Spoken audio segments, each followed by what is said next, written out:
বাসর ঘরে বউকে বলা আমার প্রথম কথা ছিল। আমার আম্মা আমার জীবনের সব কিছু।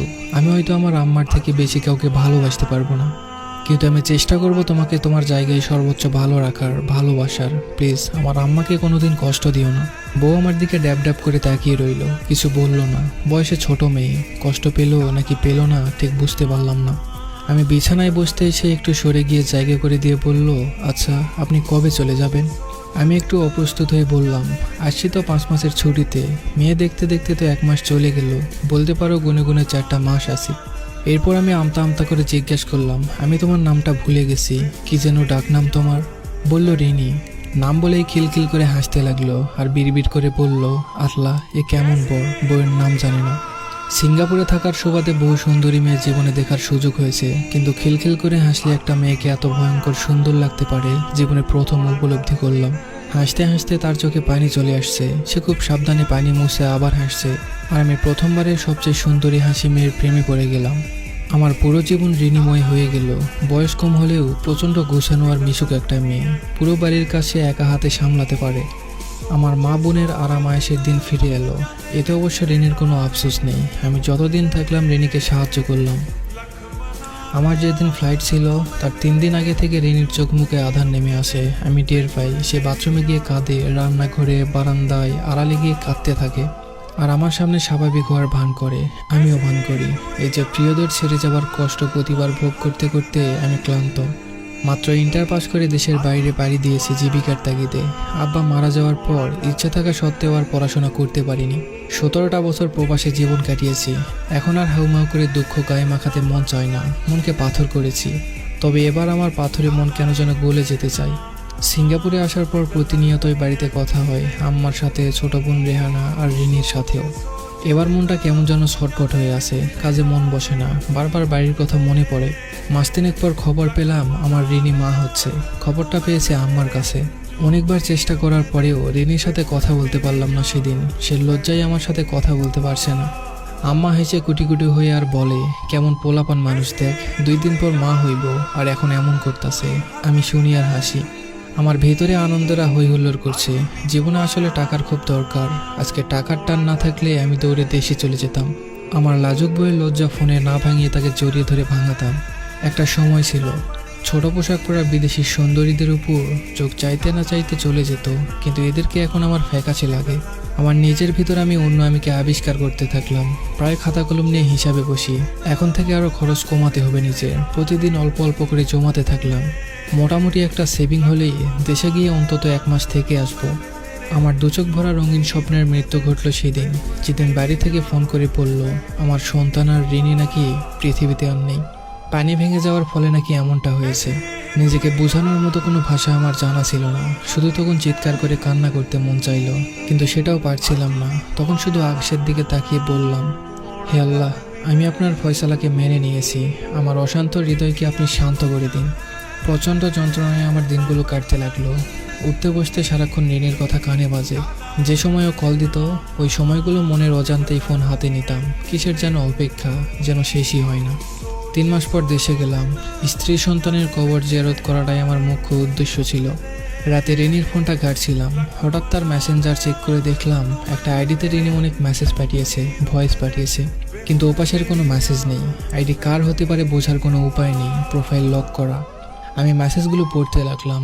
আমার মা বোনকে নিয়ে শত শত অভিযোগ, শত শত দুঃখ কষ্টের কথা সে লিখে পাঠিয়েছে। রাগ লাগছে, মনে সন্দেহ উকি দিল, সে কি কারোর সাথে পরকীয়ায় জড়িয়েছিল। পরের দিন সকালে আমি টাকা দিয়ে সেই আইডিটা হ্যাক করাই, লগ ইন করে বোকা বনে যাই। ফেক আইডি, কোনো ফ্রেন্ড নেই, রিনি ছাড়া কোনো পোস্টও নেই। লগ ইন ডিটেলস চেক করে বুঝলাম এটা রিনিরই আইডি, আর সে তার কষ্টগুলো আমাকে না বলে এখানে লিখে রেখেছে। অনেক জানা অজানা সত্য আমি জানতে পারলাম। সে আমাকে কেন বলেনি তা বুঝতে আমার আর বাকি রইল না। কতটা অমানবিক আমার মা আর বোন হতে পারে আমি চিন্তাও করতে পারছি না। মেয়েটা নিশ্চয় ভেবেছিল সবচেয়ে বেশি ভালোবাসার মানুষের নামে আমার কাছে অভিযোগ করতে নেই, কিংবা আমাকে সে কষ্ট দিতে চায়নি। অনুতাপ অনুশোচনা আমাকে ঘিরে ধরল। আমি হাসপাতালে গেলাম, যেখানে রিনি মারা গেছে। অনেক কষ্টে ডাক্তারের সাথে যোগাযোগ করে জানতে পারলাম আসল সত্যটা। রিনিকে প্রথমত দেরিতে হাসপাতালে আনা হয়েছিল, দ্বিতীয়ত আম্মা আর বোন জোর করে নর্মাল ডেলিভারি করাতে চেয়েছিল। মূলত আম্মাকে রাজি করাতে করাতে আরও অনেকটা সময় পেরিয়ে যায়। খুব বাজে শোনালেও আমার অবচেতন মন আমাকে বারবার বলছে তোর আম্মা তোর বউয়ের খুনি। বাড়িতে এসে আম্মার রুমে গেলাম, আম্মার সামনে বসলাম আর আম্মাকে বললাম, আম্মা আমার ছোট বোনটার কেন যেন সিজার করেছিল ডাক্তার।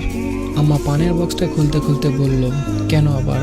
পানি ভাঙার ডর আছিল, ডাক্তারই তো কইল করতে, আল্লাহ বাঁচাইছে, সময় মতো করা গেছে। আম্মার উত্তরে আমার কলিজায় আগুন জ্বলে গেল। যেটা নিজের মেয়ের বেলায় ভাবতে পেরেছে সেটা রিনির বেলায় পারল না। একজন নারী হয়ে অন্য নারীর প্রতি এতটা অবহেলা। কোনো মতে ধৈর্য ধরে বললাম, আম্মা আমি কি আপনারে কখনো কষ্ট দিছি, ভালোবাসা কম দিছি? আম্মা এবার একটু অবাক হয়ে বলল, কেন বাজান, কি হয়েছে? এডিকুস কেড়ে আমি আম্মার হাত ধরে বললাম, আম্মা আমি আপনারে এত ভালোবাসি, তাই জানতে চাই আমার দ্বারা আপনি কষ্ট পাইছেন কিনা। আম্মা আমার মাথায় হাত বুলিয়ে বলল, তুই আমার সোনার টুকরা ছেলে, তোর মতো ছেলে যেন আল্লাহ সবার ঘরে ঘরে দেয়। আমি আম্মার আর একটু কাছে গিয়ে বললাম, আম্মা রিনিকে তো আপনি রেহানা দুজনেই পছন্দ করে এনেছিলেন, তাহলে ওর সাথে এমন কেন করছেন আম্মা? পরে ফোনে কথা বলতে দেখলে এত ডাকাডাকি করতেন কেন বলেন তো? 8 মাসের পথই মানুষটারে দিয়ে কেন ভারী কাজ করাইতেন? খাবার কেন কম দিতেন আম্মা? আমি কি টাকা কম দিতাম? লাগলে আমারে বলতেন, আমি না খাইয়া টাকা দিতাম। আমি যে আল্লাহর ভরসায় আপনার কাছে আমার বউরে রেখে গিয়েছিলাম, আপনি আপনার বিবাহিত মেয়ের দেখভাল করলেন, যে শ্বশুর বাড়িতে না নিজের মায়ের কাছে থাকে বেশি। কিন্তু আমার এতিম বউটারে দেখলেন না আম্মা, কাজের লোকের মতো তারে দিয়ে খাটাইছেন। আগে না হয় নিজের ইচ্ছাই করতো, কিন্তু যখন শরীর খারাপ হইল তখন কেন জোর করে করালেন আম্মা? আম্মা আমার হাত ছেড়ে দিয়ে চিৎকার করে বলল, মরার আগে এমন মিথ্যা কথা কইয়া গেছে আমার নামে, আল্লাহ আমারে তুমি উঠাই নাও, তুমি বিচার করো, কবরে আগুন জ্বলবো। আম্মার চিৎকারে বোনের ভাতিজিও ছুটে এলো। আমি বোনের দিকে তাকিয়ে বললাম, তোর সিজারের টাকা কে দিয়েছিল? আমি। তোর অনার্স পাস কে করাইছে? আমি। তোর জামাইয়ের আবদার কে মেটাই? তোর সংসার কয়দিন পর পর কার টাকায় জোড়া লাগে? আমার টাকায়। তাহলে আমার সংসারটা ভাঙলি কেন বলতে পারবি? বোন আমার হুঙ্কার ছেড়ে বলল, ও তুমি আমাকে বিচার করতে দেশে আইছো? তোমার বউ যে এত কুটটা আগে বুঝিনি, এত মিথ্যু, ছি। আমি কিছুটা রেগে গিয়ে বললাম, মিথ্যুক তো তোরা, যত রকমের অমানসিক নির্যাতন করেছিস, এমনকি তুই তার গায়ে 2 দিন হাত তুলেছিস। আমার আম্মা সেটাকে আবার সঠিক রায় দিয়েছে, অথচ সে আমাকে কিছু বলল না। বোন এবার মস্করার সুরে বলল, ও তোমার ভালো বউ কিছু বলে নাই, তাহলে এগুলি এখন তোমার বউয়ের ভূত এসে গলে গেছে। ইচ্ছা হলো চর মেরে ওর দাঁতগুলা ভেঙে দেই। ওর বাচ্চাটা সামনে দাঁড়ানো, তাই নেহাত ছেড়ে দিলাম। রাগে কিরমির করতে করতে বললাম, নিজে না পড়ে তোকে পড়িয়েছি। তোর উচিত তোর জামাইয়ের অতিরিক্ত চাহিদায় নিজে ইনকাম করে মেটানো, যেহেতু নিজের পছন্দেই বিয়ে করেছিস। রেহানা বিলাপের সুরে বলল, নিজের আপন ভাই বোনকে এমন খোঁটা দিতে পারলো পরের বাড়ির মেয়ের জন্য? এমন দিনও আসলো আমার জীবনে। আমি আম্মাকে বললাম, আম্মা আমি তো সিজারের জন্য টাকা দিয়েছিলাম আলাদা করে, তাহলে আপনি করাইতে চান নাই কেন? আপনার আর রেহানার এত আপত্তি থাকার কি আর কোনো কারণ ছিল? আম্মা জোর গলায় বলল, কে কইছে আমরা করাই নাই? ডাক্তাররে আমরা কইছি টাকা যা লাগে লাগুক, অপারেশন করান। হেরা না করলে আমরা কি করব? খুদাই মিশা দোষ দিবি না। আমার সহজ সরল মিথ্যা আমার কাছে বিষের মতো লাগছে। আমি দীর্ঘশ্বাস ফেলে বললাম, আম্মা আমি খবর নিয়ে আসছি, সিজারের টাকা আপনি আপনার মেয়ের জামাইকে দিয়েছেন তার জমি কেনার টাকা শর্ট পড়ায়। আপনি আপনার মেয়ের সংসার বাঁচালেন আর আমার সংসারটা ভেঙে দিলেন। আমার মাসুম বাচ্চাটারে মেরে ফেললেন। এ আপনার কেমন বিচার আম্মা? আম্মা কাঁদো কাঁদো গলায় বলল, হায়াত মৌত আল্লাহর হাতে, তুই আমারে দোষ দিতে পারিস না। কোথায় যেন হাদিসটা পড়েছিলাম, তুমি তোমার বাবা মায়ের সাথে তর্ক করো না, এমনকি তাদের জুতোর সাথেও না, যদিও বা তুমি সঠিক হও। নিজেকে সামলে নিয়ে আম্মার দিকে তাকিয়ে শান্তভাবে বললাম, আল্লাহ বলেছে চেষ্টা করতে, আপনি এবং আপনারা করেন নাই, বরং আরও খারাপ করেছেন। তারে তিলে তিলে শারীরিক মানসিক যন্ত্রণা দিয়ে মেরেছেন। সে যদি আমাকে নালিশ করত তাহলে সত্য মিথ্যা মিশানোর সুযোগ ছিল, কিন্তু যে মানুষ নিজের সাথে কথা বলে তার মিথ্যা বলার দরকার হয় না।